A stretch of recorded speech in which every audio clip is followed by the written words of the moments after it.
तीसरा, संधि। प्यारे बच्चों, आज हम संधि के बारे में पढ़ेंगे।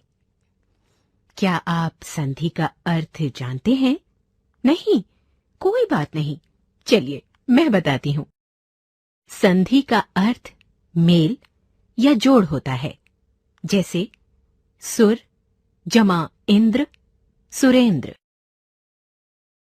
इसमें प्रथम शब्द सुर के अंतिम वर्ण अ और दूसरे शब्द इंद्र के प्रथम वर्ण ई के मेल यानी जोड़ से परिवर्तन होने पर एक नए वर्ण ए का निर्माण हुआ। इस प्रकार सुर जमा इंद्र के संधि करने पर शब्द बना सुरेंद्र। दो वर्णों के मेल से जो परिवर्तन होता है उसे संधि कहते हैं। संधि विच्छेद। संधि के द्वारा बने शब्दों को अलग अलग करना संधि विच्छेद कहलाता है। जैसे हिमालय का संधि विच्छेद होगा हिम जमा आलय। सुखार्थ का संधि विच्छेद होगा सुख जमा अर्थ। अब आइए संधि के भेदों को जानें। संधि के 3 भेद होते हैं। संधि, स्वर संधि, व्यंजन संधि, विसर्ग संधि। पहला, स्वर संधि। बच्चों, आज हम स्वर संधि के बारे में पढ़ेंगे। दो स्वरों के मेल से होने वाले परिवर्तन या विकार को स्वर संधि कहते हैं। स्वर संधि के 5 भेद होते हैं। दीर्घ संधि, गुण संधि, वृद्धि संधि, यण संधि और अयादि संधि। दीर्घ संधि। जब ह्रस्व या दीर्घ अ, ई, उ से परे क्रमशः ह्रस्व या दीर्घ अ, ई, उ आए तो दोनों के मेल से क्रमशः दीर्घ आ, ई और उ हो जाते हैं। इसे दीर्घ संधि कहते हैं। जैसे परम जमा अर्थ, परमार्थ। इस शब्द में परम का अंतिम वर्ण म यानी अ और अर्थ का प्रथम वर्ण अ दोनों ही ओर ह्रस्व स्वर हैं, परंतु दोनों के मेल से दीर्घ आ का निर्माण हुआ है। इससे शब्द बना मां, इसलिए ये दीर्घ संधि है। इसके कुछ और उदाहरण देखें। वेद जमा अंत, वेदांत। अ जमा आ। हिम जमा आलय, हिमालय। अ जमा आ। विद्या जमा अर्थी, विद्यार्थी। आ जमा आ। दया जमा आनंद, दयानंद। आ जमा आ। मुनि जमा इंद्र, मुनीन्द्र। इ जमा ई। गिरि जमा ईश, गिरीश। इ जमा ई। नारी जमा इंदु, नारींदु। ई जमा ई। नदी जमा ईश, नदीश। ई जमा ई। सु जमा उक्ति, सूक्ति। उ जमा ऊ। लघु जमा ऊर्मि, लघूर्मि। उ जमा ऊ। वधु जमा उत्सव, वधूत्सव। ऊ जमा ऊ। भू जमा ऊर्जा, भूर्जा। ऊ जमा ऊ। तो बच्चों, दीर्घ संधि क्या होती है ये तो आप समझ गए हैं। अब आगे की अन्य संधियों पर विचार करते हैं। गुण संधि। आ के बाद ई या ई के आने पर वो ए में बदल जाता है। उ या ऊ आने पर ओ में बदल जाता है तथा री में आने पर अर हो जाता है। इसे गुण संधि कहते हैं। जैसे भारत जमा इंदु, भारतेंदु। इस शब्द में भारत का अंतिम शब्द त यानी अ है और इंदु का प्रथम वर्ण ई। तो इन दोनों के मेल से बना ए, इसलिए यहां गुण संधि है। उदाहरणों द्वारा और समझिए। नर जमा इंद्र, नरेंद्र। अ जमा ई, ए। राजा जमा इंद्र, राजेंद्र। आ जमा ई, ए। कमल जमा ईश, कमलेश। अ जमा ई, ए। उमा जमा ईश, उमेश। आ जमा ई, ए। लोक जमा उक्ति, लोकोक्ति। अ जमा उ, ओ। महा जमा उत्सव, महोत्सव। आ जमा उ, ओ। नव जमा ऊढ़ा, नवोढ़ा। अ जमा ऊ, ओ।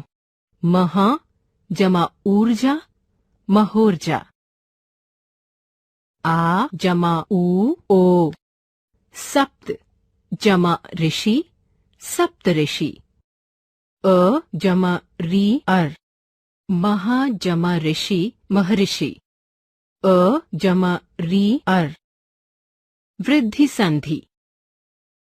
अ या आ के बाद ए तथा ओ, औ आने पर औ हो जाता है। इसे वृद्धि संधि कहते हैं। जैसे एक जमा एक, एकैक। इस शब्द में एक का अंतिम शब्द क यानी अ है और दूसरी ओर के एक शब्द के प्रथम वर्ण ए दोनों के मेल से बना आए। अतः यहाँ वृद्धि संधि का प्रयोग किया गया है। उदाहरणों द्वारा और समझिए। लोक जमा एषणा, लोकेशणा। अ जमा ए, आए। राज जमा ऐश्वर्या, राजेश्वर्या। अ जमा आए, आए। सदा जमा एव, सदैव। आ जमा ए, आए। महा जमा ऐश्वर्या, महेश्वर्या। आ जमा आए, आए। दंत जमा ओष्ठ, दंतोष्ठ। अ जमा ओ, आओ। महा जमा ओजस्वी, महोजस्वी। आ जमा ओ, आओ। परम जमा औषध, परमौषध। अ जमा आओ, आओ। महा जमा औषध, महौषध। आ जमा आओ, आओ। यण संधि। जब ई, उ, ऊ और री के बाद कोई अन्य स्वर आ जाए तो ई का, य, उ का व और री का र हो जाता है। इसे यण संधि कहते हैं। अति जमा अधिक, अत्यधिक। इस शब्द में अति शब्द का अंतिम वर्ण ति यानी ई है। दूसरी ओर अधिक शब्द का प्रथम वर्ण अ है। इन दोनों के मेल से बना शब्द है य, इसलिए यहां यण संधि है। आइए इसके कुछ और उदाहरण देखें। उदाहरणों द्वारा और समझिए। यदि जमा अपि, यद्यपि। इ जमा अ, य। वि जमा आकुल, व्याकुल। इ जमा आ, या। अति जमा उत्तम, अति उत्तम। इ जमा उ, यु। वि जमा उह, व्युह। इ जमा ऊ, यू। अधि जमा एषणा, अध्येषणा। इ जमा ए, ये। अनु जमा अय, अन्वय। उ जमा अ, व। सु जमा आगत, स्वागत। उ जमा आ, वा। अनु जमा इति, अन्वति। उ जमा ई, वी। अनु जमा एषण, अन्वेषण। उ जमा ए, वे। वधू जमा आगमन, वधवागमन। ऊ जमा आ, वा। पितृ जमा आलय, पित्रालय। रि जमा आ, रा।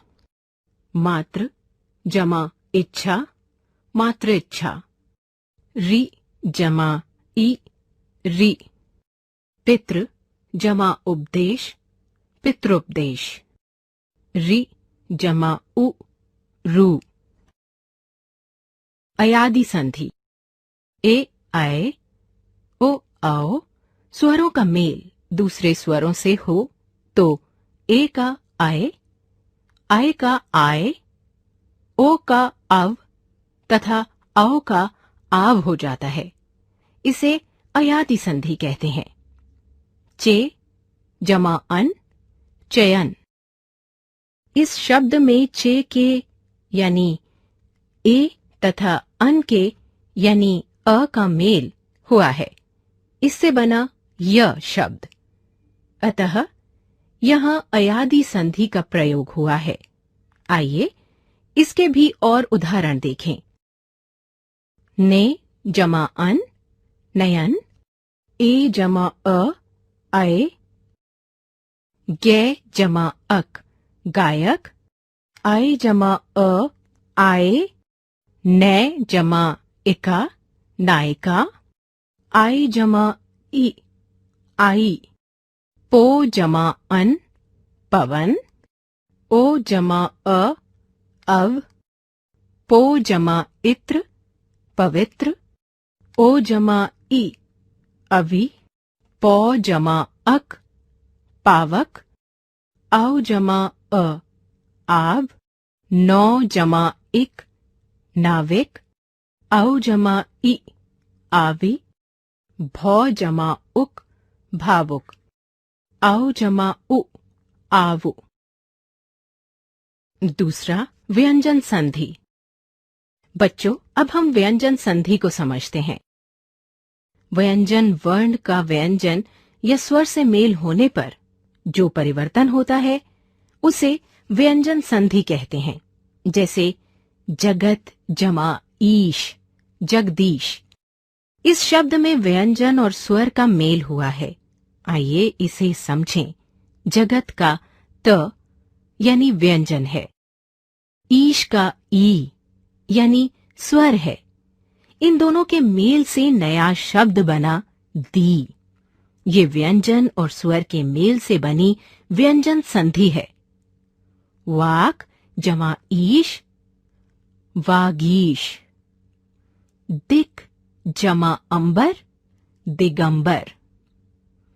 क जमा ई, गी। क जमा अंग, ग। बच्चों, अब हम व्यंजन और व्यंजन के मेल से बनी संधि की चर्चा करते हैं। जैसे जगत जमा नाथ, जगन्नाथ। इस शब्द में जगत का त व्यंजन है, नाथ का ना भी व्यंजन है। इन दोनों के मेल से नया शब्द बना न। अतः यहाँ व्यंजन का व्यंजन से मेल हुआ है। तीसरा विसर्ग संधि।